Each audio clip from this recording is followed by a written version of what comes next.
I was 10. Every summer for the 9 years prior, I had spent at least 1 week at my grandmother's house in Maryland. It was a place where everyone knew everyone, a stark contrast to my South Florida home, where I barely knew the neighbors who were 1 house away. My grandmother could tell me the names of her neighbors, their kids, and even what grades they were in. They all knew and loved her, and so they looked after her. On this summer day, we were playing cards, as we often did, at her wooden dining room table.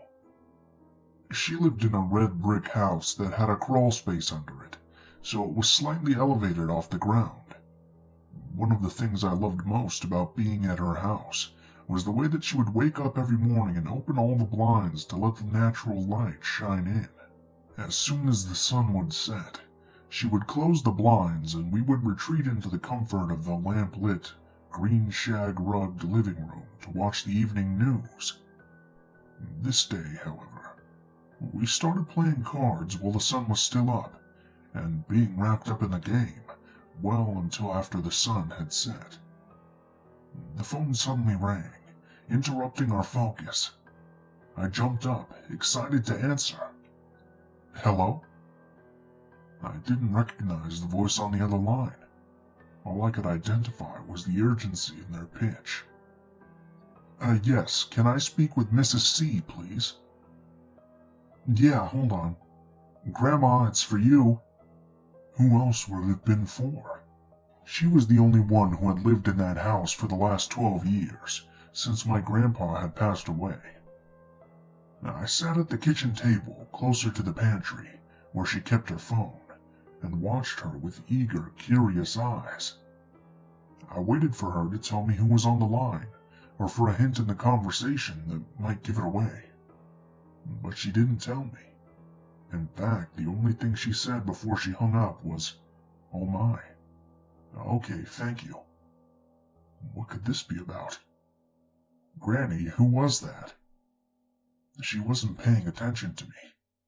It was like I wasn't even in the room for her anymore. Grandma, who was it? What's wrong? What's going on?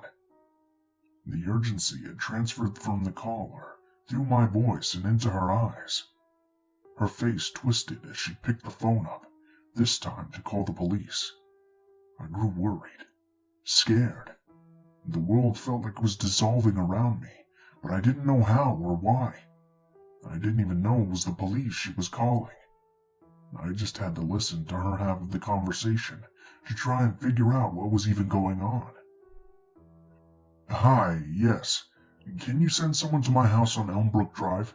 I have reason to believe there's a trespasser on my property.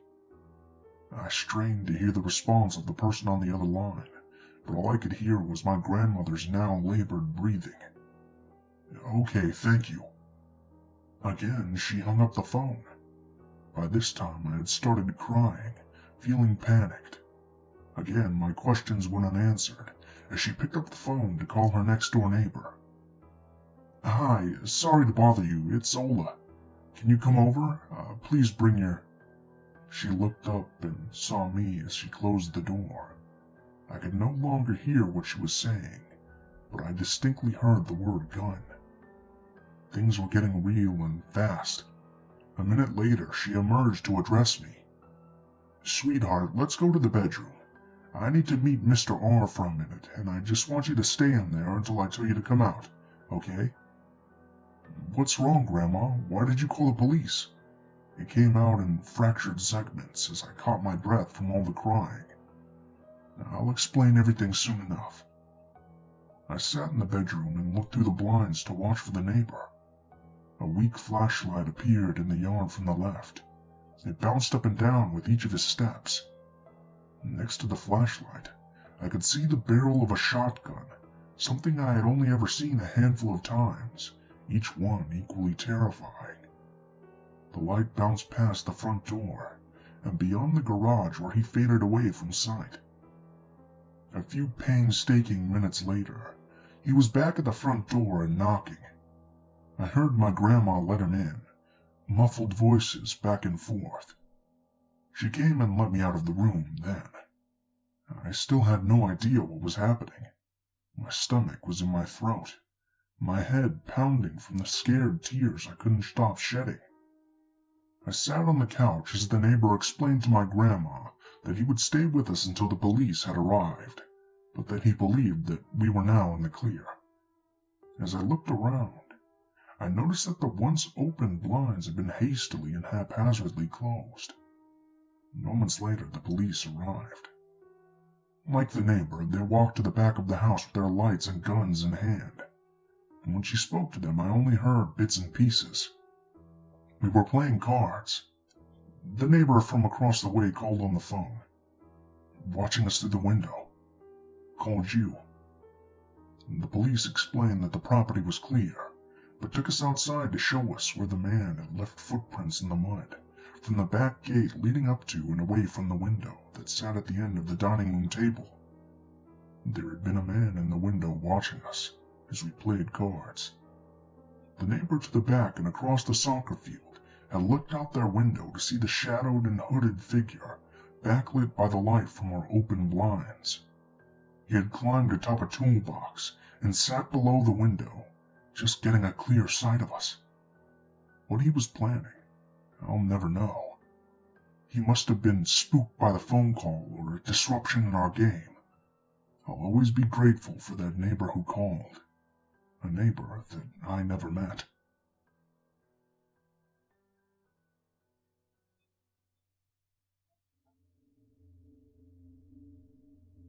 Hello all.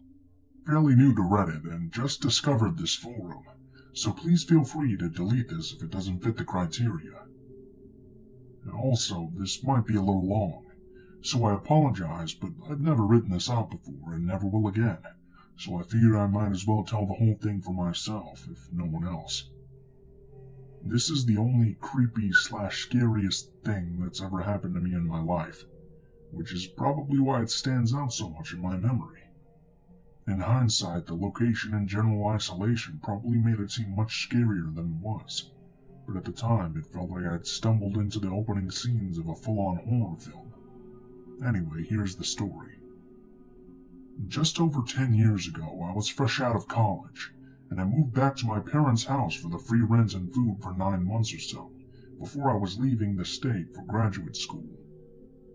Now, my parents are super chill, and gave me my own space in the house, but being a 22-year-old single guy and living in a house in the sticks, they had just recently moved about 40 miles south of a major Midwest city, is certainly not ideal. I didn't have any other options, so I started looking for some work, more to pass the time than to save up some money. Summer turned to winter, and I still hadn't found anything solid. But by then I was desperately needing to spend more of my time out of my parents' house, so I took a part-time gig doing some light bookkeeping for a small business owner that my dad knew. I didn't really want to do it since it didn't pay much, was short-term, and wasn't even a real office setup. But again, since my parents lived in the middle of nowhere Midwest, I knew I had limited local opportunities to make cash, and this guy was going to pay me under the table as well. About that same time, a friend of mine in the city said that if I just paid him $200 a month and helped clean up, he'd basically let me crash in his living room until I was ready to move out of state. That was all I needed to hear. I took the job.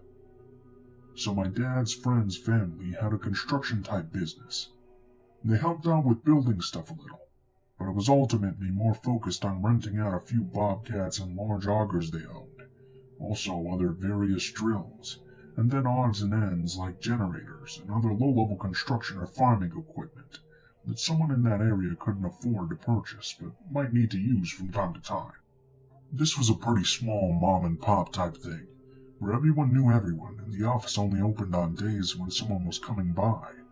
It was generally just a mutually beneficial situation for the business owners and the locals. Since I had minored in a business-adjacent area, and my dad recommended me, they trusted me to go in there for about 15 to 20 hours a week and check and file the rental forms.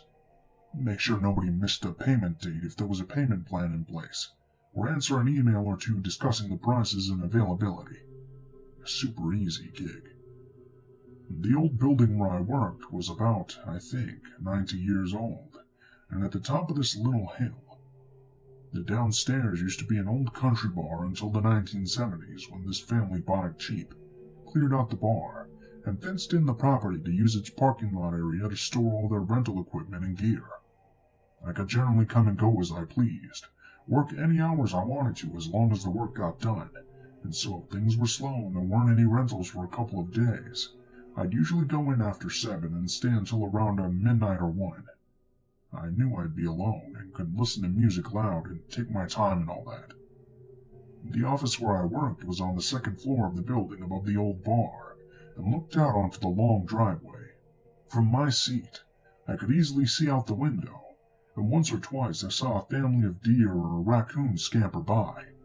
I always glanced out when I saw movement, since it was very noticeable. It was incredibly remote, very still and quiet, so if something unusual occurred or if something felt off, I definitely noticed it. One night during winter, it had snowed a few inches, and my dad told me to stay in because the roads were bad. I had an old SUV, and more than that, just really wanted to get out of the house, so I went into work at about 8 p.m. and was going to stay until just after 1. I always left the gate open at the bottom of the hill, since believe me when I say that nobody ever showed up at night, since we were literally in the middle of nowhere. I think the nearest occupied house was about 2 miles down the road, and to even turn onto our short road you had to only be coming to our specific building, and no one was there beforehand. It was a locals only type thing, and very small since the family had inherited a lot of money and did this kind of rental thing on the side. Basically, someone would never just get lost and end up at our building. So I'm jamming away to some Fallout Boy, everyone makes mistakes when they're young, and having some coffee, and kept glancing at the snow outside the window here and there. Our orangish streetlight reflected onto the ground at the gate, and was causing the light to shine off the snow in a really cool, and dare I say pretty way. At one point around midnight, I went downstairs to the big bathroom to do my bathroom business, and then came back upstairs and got settled back into my work. I probably did about 5 minutes of work, when I glanced outside and saw a huge imprint of something in the fresh snow just below the light. It seemed like it must have been a huge dog, or substantial animal had just rolled around on the ground there on its back or something.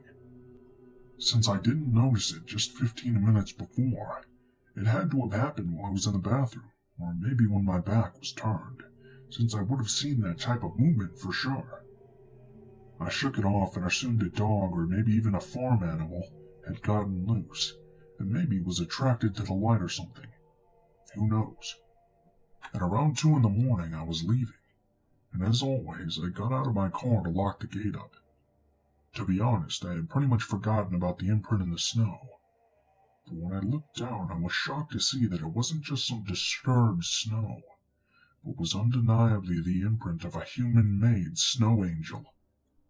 If you don't know what a snow angel is, it's when people lie on their back in the snow and push their arms and legs back and forth so they get up and it looks like the outline of an angel.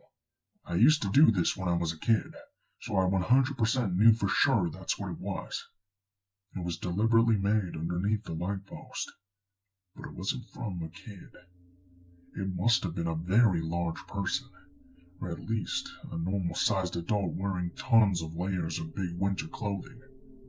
I looked up and saw what I already knew, that whoever had made the snow angel could easily look up and have seen me through that window, so they must have waited for me to head downstairs to make this angel.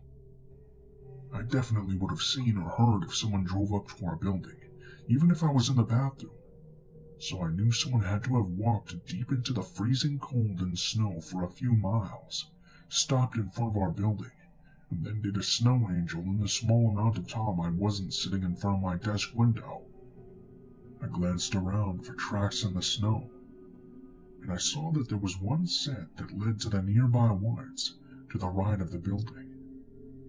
It was clear that the person hadn't used the road, but had instead come from the opposite side, which made me instantly uneasy.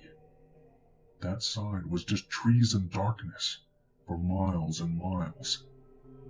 I was definitely a little freaked out now once I realized that someone had just been this close to me secretly in the middle of the woods, and I looked around but didn't see anything amiss at all. Now I just wanted to get the hell out of there. When I got back in my car and drove a few feet, I realized that my boss would be there in about 4 hours, and might see the snow angel assume I did it, since he probably assumed I kept the gate locked when I was there.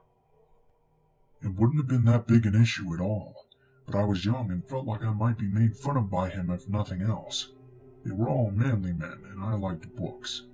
So I opened the gate back up real quick, ran over and kicked the snow around to hide the angel, and locked it up again and went back to my car.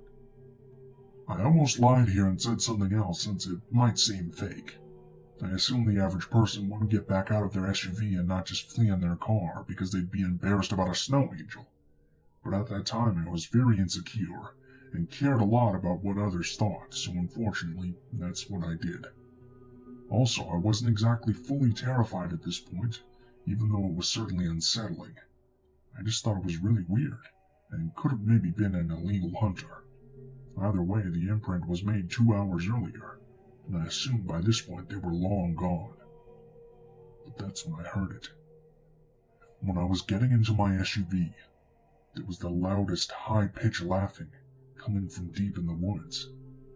It almost sounded like a fake laugh, like the witch in The Wizard of Oz or something, like someone was doing it fake on purpose to show they weren't scared of me, or to see how I'd react at all once I knew they were laughing at me on our property.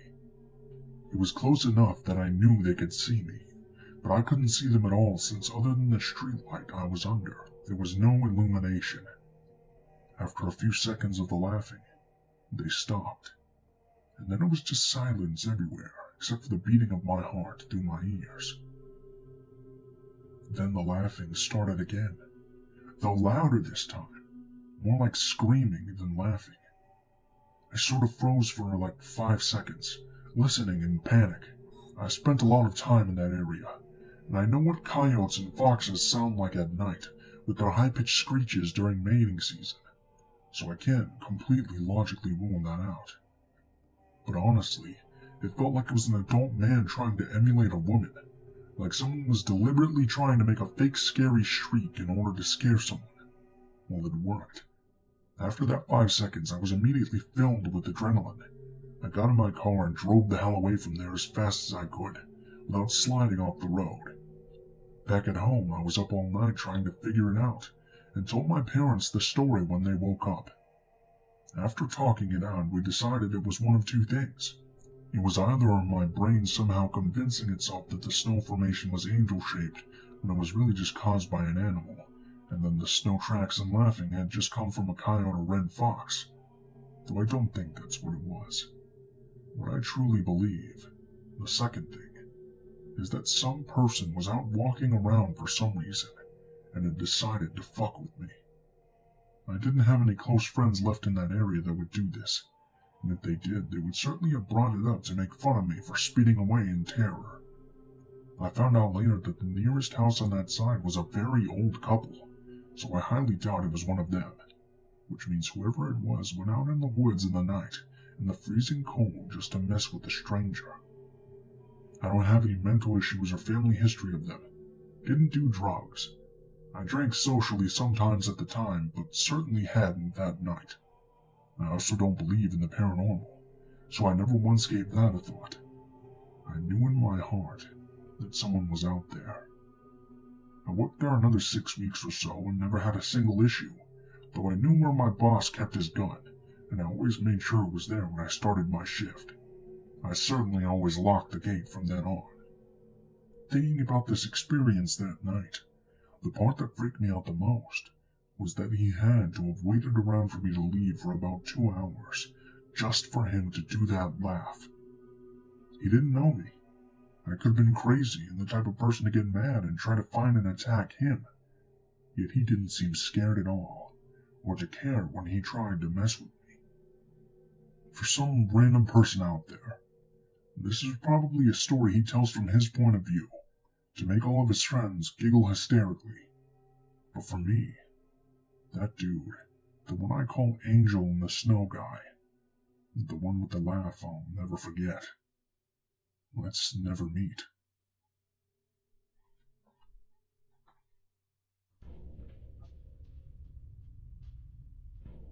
So I've never posted to this subreddit, so please forgive me for any formatting errors or whatever. Just a bit of context. I went to a small liberal arts college that had on-campus houses in addition to dorms. I was an RA, resident assistant, for a grouping of houses. I was in charge of a large house that had a lot of people. This happened in February of 2017. So in my junior year of college, I find a camera in my room. I had just returned home from dance rehearsal, so I took a shower, changed, fixed a poster, and watched some vines. As I'm getting ready for bed, I pick out a hair bow I wanted to wear the next day. Well, among all the hair bows, I spot a small black box. My first thought is that it's one of those funky little ant traps that the maintenance guy left there, which would be weird because I was an RA of that particular building and should have known about any maintenance. I picked it up and it had a bit of tape on it. I peeled back the tape to reveal a red light.